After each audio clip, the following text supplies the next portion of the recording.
지난주에 여호수아 1장에 나타난 삼중의 동행에 관한 말씀을 나누었습니다. 주님께서 우리와 늘 항상 함께 하시겠다고 삼중의 동행을 약속해 주셨어요. 너와 함께 있을 것이라. 내가 너를 떠나지 아니하리라. 내가 너를 버리지 아니하리라 라고 말씀해 주셨습니다. 한 주간 우리 태국 단기 선교가 은혜 가운데 진행되었습니다. 돌아오신 분들을 보니까 은혜가 충만하고 기쁨이 넘치더라고요. 우리 주님께서 한 주간도 동행해 주신 결과인 줄로 믿습니다. 우리는 한 주간만이 아니라 우리의 일평생 영원토록 그리스도와 함께 동행하게 될 때 늘 승리하고 열매 맺는 삶으로 나가게 될 것을 확실히 믿습니다. 우리 주님께서 강하고 담대하라고 말씀하셨잖아요. 우리는 참 연약하고 소심한 사람들이지만 강하고 담대하라 말씀하셨기 때문에 우리의 마음은 함께 하시는 그리스도로 말미암아 강하고 담대하게 된 것을 믿으시길 바랍니다. 그러므로 우리는 사람을 두려워하지 말고 악한 영들을 두려워하지 말고 담대하게 그리스도 안으로 들어가서 그리스도의 모든 풍성을 누리는 삶을 누려야 되는 것입니다. 율법책을 내 입에서 떠나지 말라고 말씀하셨어요. 언제나 누구를 만나든지 말씀을 나누어야 되고 또 말씀을 묵상하라고 말씀하셨습니다. 말씀을 묵상하는 최고의 방법은요, 기도하는 거예요. 기도할 때 말씀을 묵상하면 어떠한 역사가 일어납니까? 그 안에 기록된 대로라고 말씀하셨는데, 그 안에 기록된다는 것은 우리의 심령 안에 말씀이 기록되는 것을 의미합니다. 기도할 때 말씀을 묵상하면 심령에 말씀이 새겨지게 되는 거예요. 주님의 말씀이 우리의 영과 우리의 생각을 사로잡고 우리의 삶을 이끌어 주셔서 그 가운데 기록된 대로 다 지켜 행하도록 우리를 이끌어 주실 것을 믿으시길 바랍니다. 우리 여호수아 말씀을 읽어보게 되면 우리 개인의 이야기가 한 장 전체에 걸쳐서 기록된 것이 세 차례 있는데요. 2장에는 라합의 이야기, 7장에는 아간의 이야기, 또 13장에는 갈렙에 관한 말씀이 기록되어 있습니다. 이 라합과 아간과 갈렙은 바로 우리를 가리키는 것이죠. 여러분들, 라합은 여리고성의 기생이었습니다. 마리조와 기생이지 이 라합은 창녀였습니다. 그런데 창녀인 라합이 두 명의 정탐꾼을 숨겨주어서 구원을 받았고, 그 후에는 다윗 왕의 증조모가 되었고 예수 그리스도의 조상이 되는 놀라운 복을 받게 됩니다. 그리스도의 말씀을 영접했더니 그녀의 인생이 막 대전환을 이루게 된 것입니다. 이것이 바로 우리의 얘기라는 거예요. 우리는 예수님 믿기 전에 세상을 사랑하며 살던 장녀와 같은 존재였는데 아무 자격도 없는 우리가 예수 그리스도를 믿고 구원을 받게 되었다는 거예요. 그리스도의 신부가 되는 놀라운 영광을 누리게 되었습니다. 그런데 이 놀라운 영광이 어떻게 오게 된 것입니까? 그것은 바로 우리의 옛사람이 아간처럼 그리스도 안에서 진멸되었기 때문이다 라고 하는 것입니다. 더 이상 세상을 사랑하는 우리의 옛사람은 그리스도로 인하여 진멸되었고, 우리는 그리스도 안에서 그리스도의 신부로 거듭나게 되었다라고 하는 것을 성경이 말씀하고 있는 것이죠. 우리는 그리스도의 신부로 거듭나게 되었을 뿐만 아니라 갈렙이 되었어요. 여러분들, 갈렙의 이름은 개입니다. 개, 멍멍이. 여러분들, 개의 가장 큰 특징이 무엇입니까? 그건 주인의 말에 충성하는 거거든요. 개의 특징은 충성이에요. 절대로 주인을 배반하지 않습니다.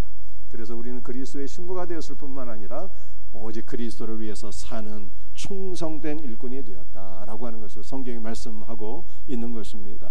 여러분들, 우리에게 이 믿음이 오늘 있어야 되는 것이죠.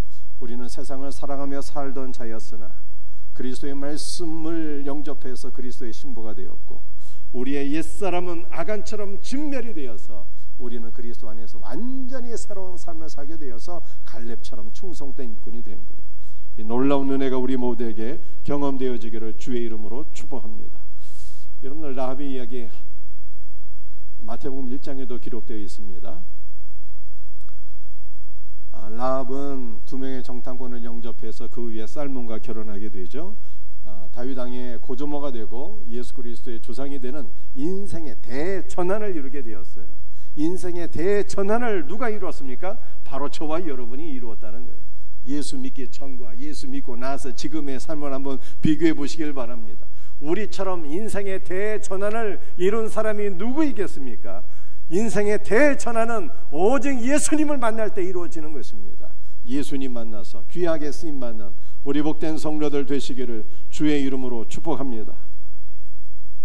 오늘 말씀을 통해서 우리 세 가지를 나누기를 원합니다. 첫 번째 나눌 말씀은요, 시딤에서 파송된 두 명의 정탐꾼이에요. 여호수아 2장 1절 말씀 함께 같이 읽도록 합니다. 눈의 아들 여호수아가 시딤에서 두 사람을 정탐꾼으로 보내며 이르되 가서 그 땅과 여리고를 엿보라 하며 그들이 가서 라합이라 하는 기생의 집에 들어가 거기서 유숙하더니. 아멘. 모세가 가데스 바네아에서 12명의 정탐꾼을 보냈던 것처럼 여호수아는 시딤에서 2명의 정탐꾼을 보내었습니다. 여호수아는 예수님을 가리키는 것이고요, 2명의 정탐꾼들은 세례 요한처럼 그리스도의 길을 예비하는 하나님의 사역자들이다 라고 교부들은 해석을 했어요. 또한 어떠한 교부들은 이 2명의 정탐꾼들을 구약과 신약, 즉 하나님의 말씀으로 해석을 했습니다. 여호수아가 2명의 정탐꾼을 여리고로 보낸 목적이 무엇이었을까요? 그것은 바로 여리고성을 정탐하기 위한 것이었습니다. 여리고성에 무엇을 정탐하기 위하여 2명을 보내었을까요?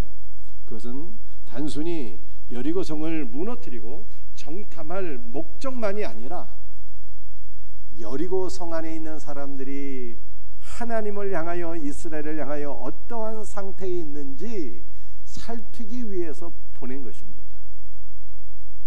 2명의 정탐꾼들이 여리고성으로 보냄을 받아서 그 성 안에 있는 사람들을 정탐해 보니까 이미 하나님에 관한 소식을 다 듣게 되었어요. 전능하신 하나님의 능력으로 이스라엘 백성들이 출애굽하게 되었고, 홍해를 건너게 되었고, 요단 동편에 있는 시온과 옥이라고 하는 장대한 거인들 2왕을 하나님의 능력으로 이스라엘 백성들이 이겨서 요단 동편을 하나님께서 이스라엘 백성들에게 주셨다라고 하는 것을 다 듣고 하나님을 두려워하게 되었습니다. 그 하나님을 두려워하는 마음이 생기면 하나님께 항복하고 하나님께 나아가서 하나님의 백성이 되면 얼마나 좋겠습니까? 그런데 그들은 하나님께 항복하지 아니하고 오히려 성문을 굳게 닫아 걸고, 이것은 마음의 문을 굳게 닫았다는 뜻이겠죠. 하나님을 향해서, 여호수아를 향해서, 이스라엘 백성들을 향해서 적의를 갖고 항전하고자 했습니다. 안타까운 일이 아닐 수가 없죠.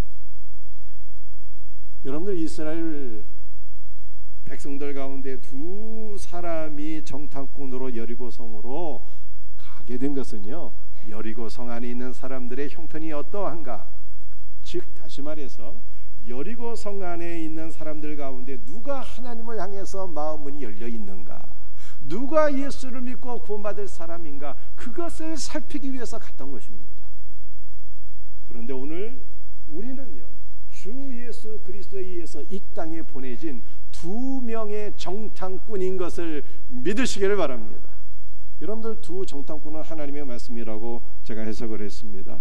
교부들이 해석을 했죠.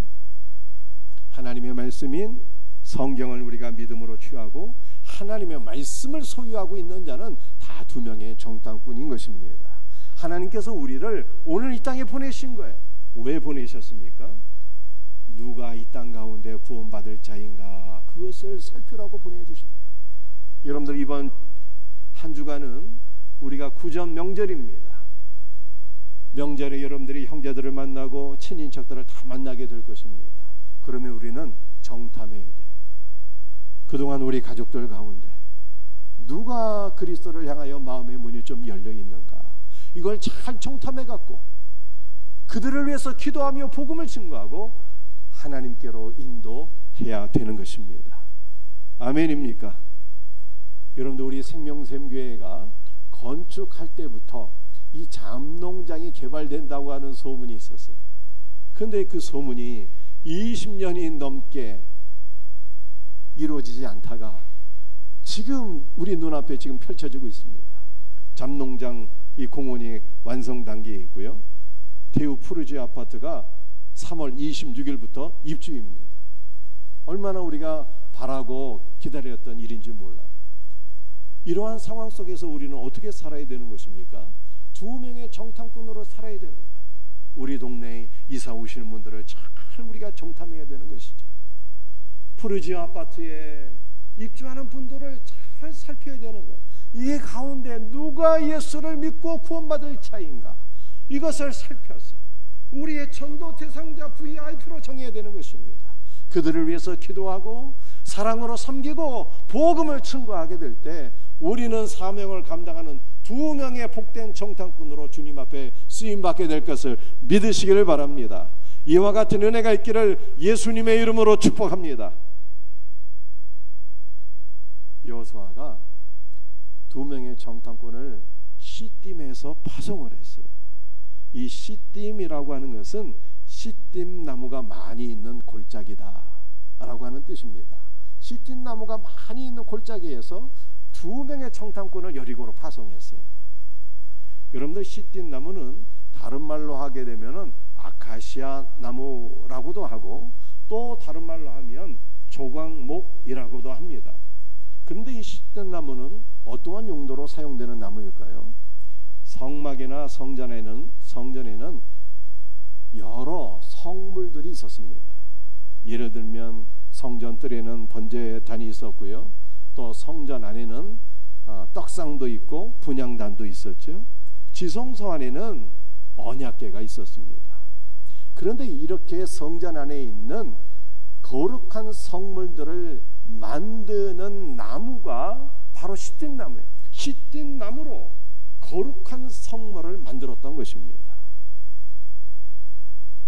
이 시딤나무가 어떻게 생겼을까요? 바로 이렇게 생겼어요. 이 광야에서 가장 흔히 볼 수 있는 나무인데요, 세워져 있는 나무도 시딤나무이고 베어져 쓰러져 있는 나무도 이 시딤나무입니다. 시딤나무는 광야에서 가장 흔히 볼 수 있지만 별로 아름답지 못한 막 자라난 그러한 나무인 것입니다. 하나님은 이런 나무를 택하셔서 언약궤를 만드는 일에 사용하셨습니다. 시딤나무는 그리스도의 신부로 부르심을 받은 우리의 모습이 어떠한가를 보여주고 있어요. 여러분들, 우리는 무슨 자격이 있어서 하나님께 부르심을 받은 사람들이 아닙니다. 우리 생명생교회 성도들은, 여성분들은 다 예쁘게 생기고 남성들은 다 멋있게 생긴 참 좋으신 분들이지만 우리가 예수 믿기 전에 우리의 속모습은 어땠을까요? 이 시딤나무처럼 별 볼 일이 없었어요. 예수님을 만나기 전까지 우리의 속사람은 상처로 인해서 막 뒤틀려지고 비꼬아지고 가시가 돋쳐있고 남을 찌르고 공격하기 쉬운 그러한 모습이었습니다. 이러한 우리가 언약궤와 같은 거룩한 성물이 되기 위해서는 잘라지고 깎여져야 되는 것이죠. 그런데 이미 우리의 옛사람은 그리스도와 함께 죽었습니다. 이미 우리는 그리스도와 함께 고난을 받아서 잘라지고 깎여지고 다듬어진 인생이 되었습니다. 때문에 우리는 이미 하나님의 성전 안에서 쓰임받는 거룩한 성물이 된 것을 믿으시기를 바랍니다. 즉 저와 여러분은 그리스도 안에서 언약궤가 되었고 속죄소가 되었어요. 여러분들, 속죄소가 무엇입니까? 속죄소는요, 언약궤 뚜껑입니다. 속죄소를 시은좌라고 표현합니다. 시은자는 우리 주 예수 그리스도께서 임재하셔서 은혜를 베푸시는 보좌다라고 하는 뜻입니다. 대제사장은 1년에 한 번 지성소 안으로 들어가서 속죄소에 황소와 염소의 피를 뿌려서 자신과 이스라엘 백성들 모든 사람들의 죄를 사함받았습니다. 사도 바울은 로마서 3장에서 속죄소가 예수님이라고 말씀했어요. 즉 우리는 예수님 안에서 하나님의 임재를 경험하며 예수님 안에서 모든 죄를 사함받는 것입니다. 그런데 성경은 놀랍게도 우리가 언약해요, 우리가 속죄소라고 말씀하고 있습니다. 이것은 세상 사람들은 우리를 통해서 하나님의 임재를 경험하며 우리를 통해서 모든 죄를 사함받게 된다는 뜻입니다. 어떻게 이 놀라운 일이 일어나게 되었습니까? 그것은 우리 주 예수 그리스도께서 우리 안에 내주하고 계시기 때문입니다. 사랑하는 성도들이여, 우리는 십집나무, 즉 거룩한 성물인 것입니다. 우리는 세상 사람들의 죄가 사함받는 번제단이요, 우리는 세상 모든 사람들에게 생명의 떡을 공급하는 떡상이요, 우리는 세상 모든 사람들을 위해서 중보 기도하는 분향단이요, 우리를 통해서 세상 모든 사람들이 예수님의 임재를 경험하게 될 것을 믿으시길 바랍니다. 이 설교를 너무 열심히 했네. 사랑하는 성도들이요, 예수님 눈에 보이지 않지만 세상 사람들은 우리를 통해서 그리스도를 만나고 그리스도의 사랑과 은혜를 경험해야 되는 것입니다. 우리가 씨든 나무이고 우리가 언약궤이기 때문입니다. 이와 같은 은혜가 있기를 주 예수의 이름으로 축복합니다. 우리는 두 명의 정탐꾼으로 살아야 되는 것이고 하나님 성전 안에 거룩한 성물로 쓰임 받아야 되는 것입니다. 이 놀라운 은혜가 우리 모든 성도들에게 넘치기를 예수님의 이름으로 축복합니다. 두 번째 나눌 말씀이에요. 여호수아에서 점령되고 회복된 여리고. 여호수아 6장 26절 말씀 함께 같이 읽습니다. 여호수아가 그때 맹세하여 이르되 누구든지 일어나 이 여리고 성을 건축하는 자는 여호와 앞에서 저주를 받을 것이라. 그 기초를 쌓을 때 그의 맏아들을 잃을 것이요 그 문을 세울 때 그의 막내 아들을 잃으리라 하였더라. 여호수아가 여리고성을 점령하고 나서 성을 저주했습니다.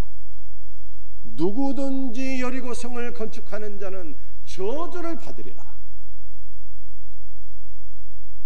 그런데 열왕기상 16장 말씀을 보게 되면 베델 사람 히엘이 일어나서 여리고성을 재건하게 되는데 그 성을 세울 때 장자 아비람이 죽게 되었고 그 여리고성을 완공하게 될 때 막내 아들 수급이 죽게 됩니다. 여호수아의 저주가 실현된 거예요. 그런데 놀라운 반전이 일어나게 됩니다. 누가복음 19장 1절과 5절 말씀 함께 같이 읽습니다. 예수께서 여리고로 들어가 지나가시더라. 삭개오야 속히 내려오라. 내가 오늘 내 집에 유하여야 하겠다 하시니. 저주의 성읍 여리고에 만복의 근원이신 예수님께서 방문하셨어요. 그리고 여리고에서 삭개오를 만나셨고 삭개오에게 생명의 복을 주셨습니다. 오늘 이 집에 구원이 임하였다라고 선포하셨어요.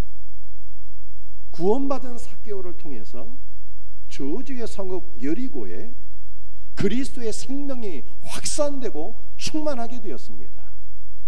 그러자 저주의 성읍 여리고는요 종려나무의 성읍이 되었어요. 제가 설교할 때마다 우리 성도들과 함께 성지순례 가보고 싶은 마음이 막 충만합니다. 여리고성을 방문하게 되면 그 성 가운데 종려나무가 많이 있는 것을 보게 돼요. 여러분들, 종려나무는 이스라엘 과목 가운데 가장 많은 열매를 맺는 나무입니다. 저주의 성읍이 만복의 근원이 되신 예수 그리스도를 영접했더니 그 성 안에 생명이 충만해서 풍성한 열매를 맺는 복된 성읍이 되었다라고 하는 뜻입니다. 사랑하는 성도들이여, 여러분 가운데 내 인생은 왜 이 모양일까? 우리 가정은 저주받은 가정 같아. 왜 이렇게 슬픔과 아픔이 가득하지? 라고 생각하시는 분들이 혹시 계십니까? 만약 그런 분들이 계신다면 만복의 근원 되시는 주 예수 그리스도를 영접하시기 바랍니다.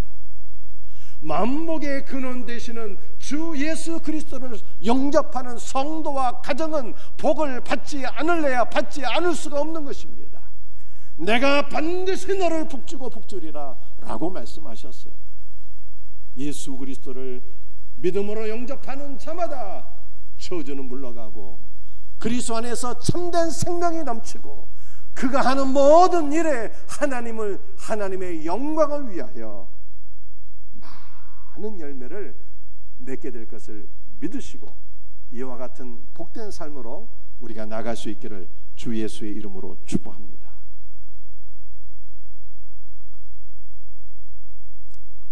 여러분들, 여리고는 어떤 성읍일까요? 저주받은 성읍이 축복의 성읍으로 회복이 되었습니다. 여리고는 어떤 성읍일까요? 가나안 땅의 대표 도시이자 무역 도시입니다. 가나안 땅의 모든 산물이 대표 도성인 여리고로 모여서 인근 사방팔방으로 다 팔리곤 했습니다. 가나안 땅에 사는 사람들이 먹고 사는 무역 도시, 이것이 바로 여리고성이었어요. 그런데 이 여리고성이 여호수아, 즉 예수님에 의해서 점령을 당한 것입니다. 이것은 오늘 우리가 먹고 사는 모든 일터가 주 예수 그리스도에 의해서 점령되어야 한다라고 하는 것을 보여주고 있는 것입니다. 여러분들, 우리는 어떻게 살아야 되는 것입니까?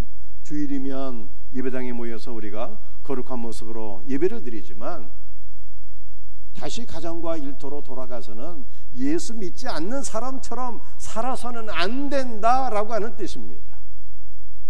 여러분들, 우리는 가정에 돌아가서 일할 때도, 직장에 돌아가서 일할 때도 그리스도의 사랑과 은혜로 일을 해야 되는 것입니다.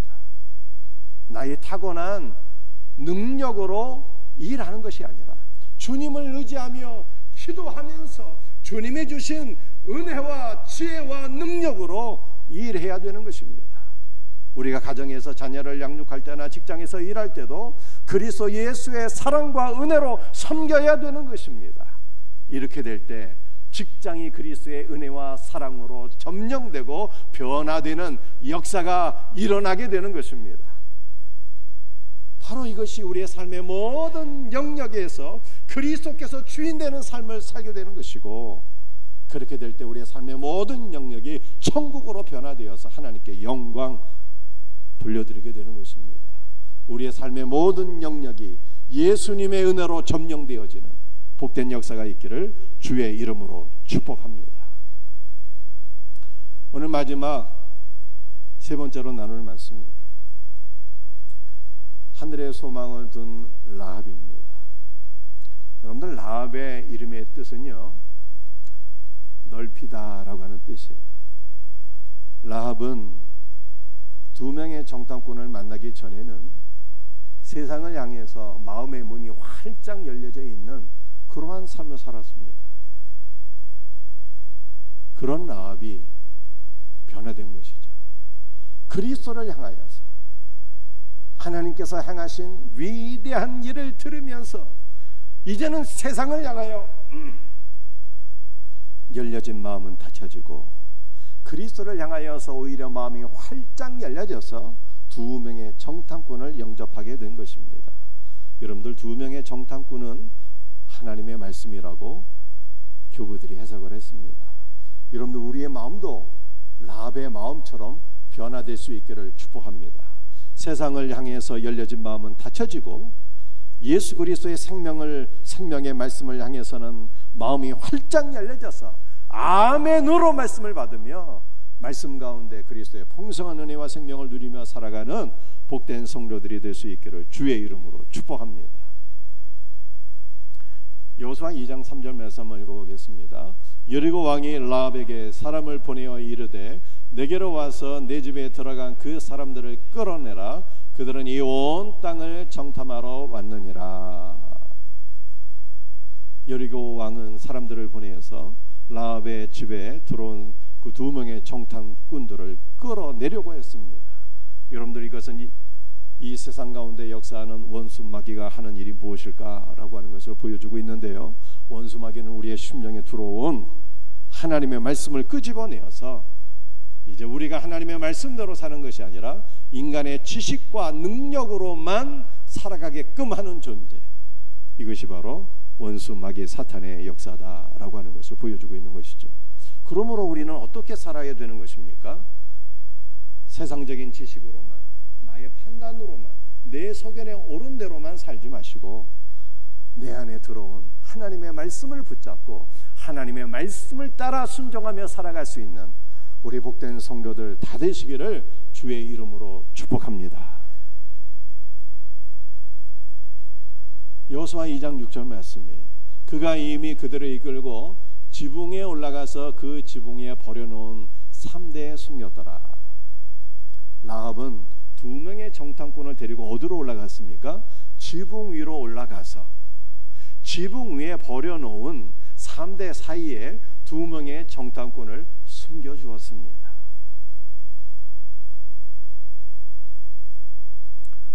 여러분들, 라합의 직업이 기생이었다라고 하는 것을 제가 말씀드렸습니다. 그런데 라합의 집의 지붕 위에는 왜 이렇게 많은 3대가 놓여져 있던 것일까요? 라합은 자기의 직업과는 전혀 상관도 없는 3대를, 그것도 2명의 정탐꾼들이 숨을 수 있는 많은 3대를 지붕 위에 놓았어요. 여러분들, 3대라고 하는 것은 즉 세마포 옷감을 제조할 수 있는 그 대를 말씀하고 있는 것입니다.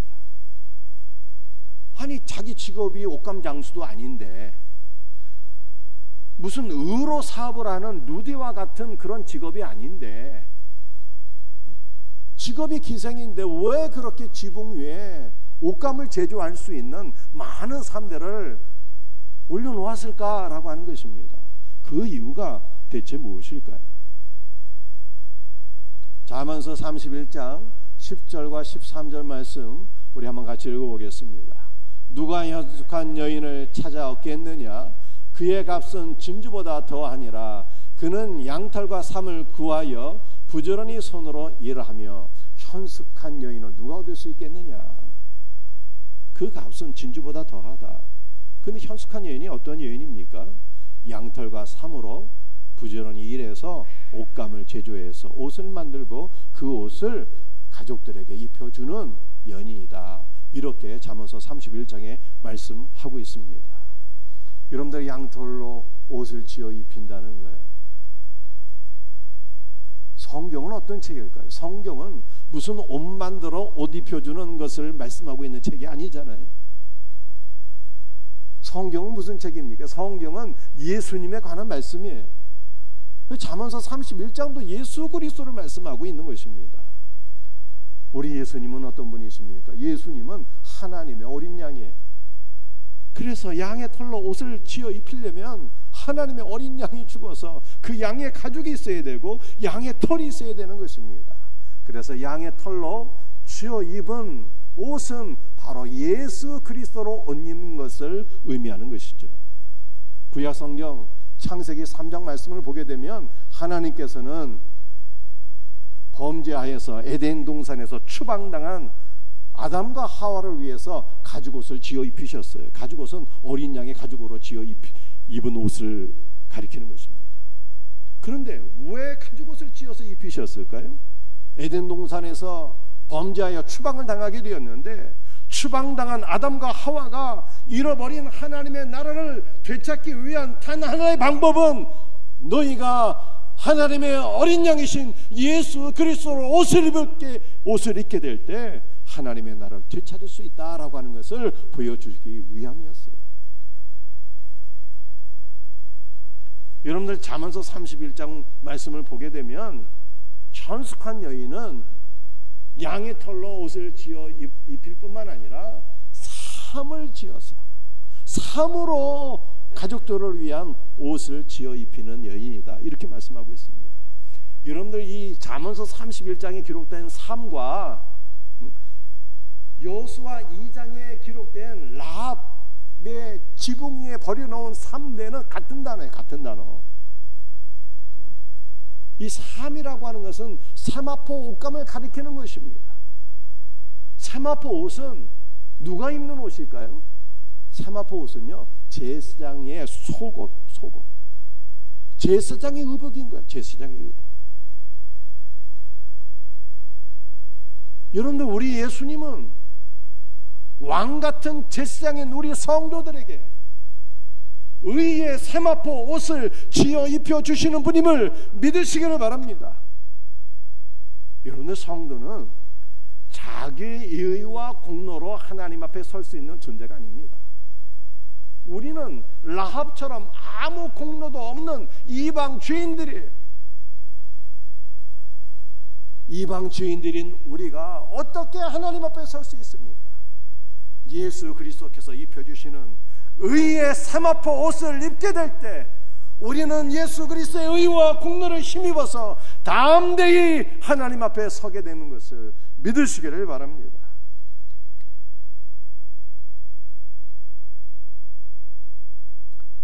여러분들, 라합은 여리고성의 기생이었습니다.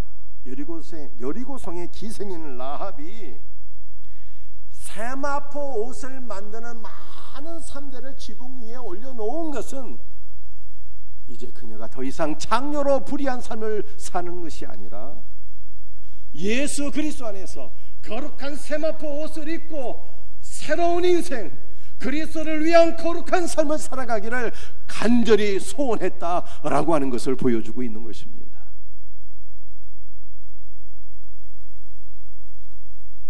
오늘 마지막 성경 구절이에요. 사도행전 10장 9절 말씀을 우리 한번 같이 읽어보겠습니다. 이튿날 그들이 길을 가다가 그 성에 가까이 갔을 그때 베드로가 기도하려고 지붕에 올라가니 그 시각은 제6시더라. 여러분들, 성경에서 지붕은 단순한 지붕이 아닌 것이죠. 이스라엘의 이 가옥은요, 평평한 평지붕이에요. 이스라엘 백성들은 그곳에 올라가서 하나님께 기도하기를 기뻐했습니다. 베드로가 그렇게 살았어요. 제6시의 지붕에 올라가서 기도하다가 하늘의 환상을 바라보면서 그가 기도하는 것을 우리가 볼 수가 있습니다. 제6시는 정오 12시를 가리키는 거예요. 우리도 베드로처럼 시간을 정해놓고 하나님 앞에 기도하며 응답받는 성도들이 되기를 예수님의 이름으로 축복합니다. 그래서 라합이 지붕에 올라갔다 하잖아요. 지붕에 왜 올라갔을까요?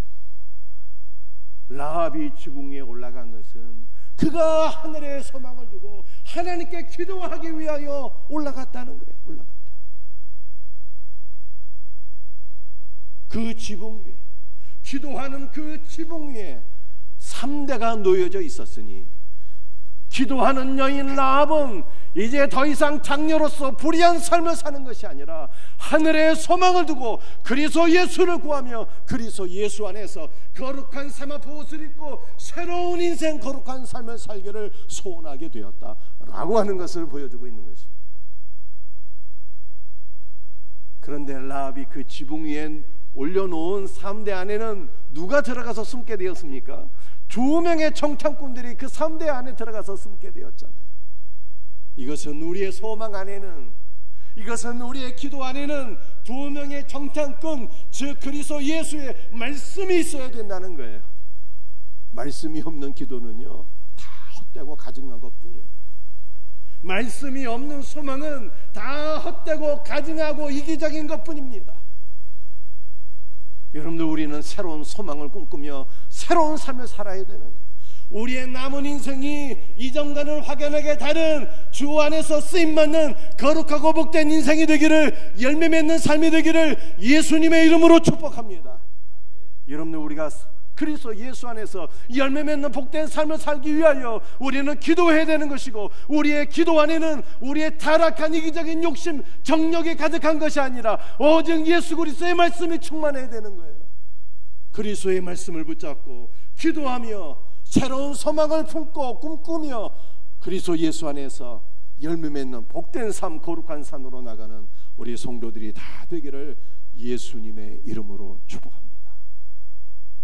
오늘 3가지 말씀을 나누었습니다. 우리는 2명의 정탐꾼으로 살아야 돼요. 누가 예수 믿고 구원받을 사람인가 이거 잘 살피고 살아야 되는 거예요. 여러분들, 우리는 씨찐나무로 살아야 돼요. 우리의 옛사람 그리스도 안에서 죽었고 우리는 잘라지고 깎여지고 다듬어진 성전 안에서 거룩한 성물이 되었어요. 이제 우리를 통해서 세상 사람들은 예수님을 만나야 되는 것입니다.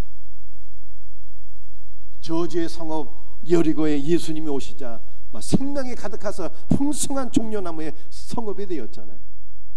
이것이 바로 우리의 삶이 되어야 하는 것이죠. 예수님을 영접한 우리의 성도들을 우리의 심령과 우리의 삶과 우리의 가정에 풍성한 열매가 넘치게 될 것을 믿습니다. 믿음으로 살아야 되는 거예요. 여러분들, 우리는 하늘의 소망을 두고 살아야 됩니다. 이제까지 혹시 불의한 삶을 산 자들이 있을지라도 예수 그리스도 안에서 거룩한 의의 사마포 옷을 입고 주여 나의 남은 인생은 거룩한 삶이 되기를 원합니다. 열매 맺는 삶이 되기를 원합니다. 말씀을 붙잡고 기도해야 되는 거예요. 이와 같은 은혜가 우리 모두에게 있기를 주의 이름으로 축복합니다.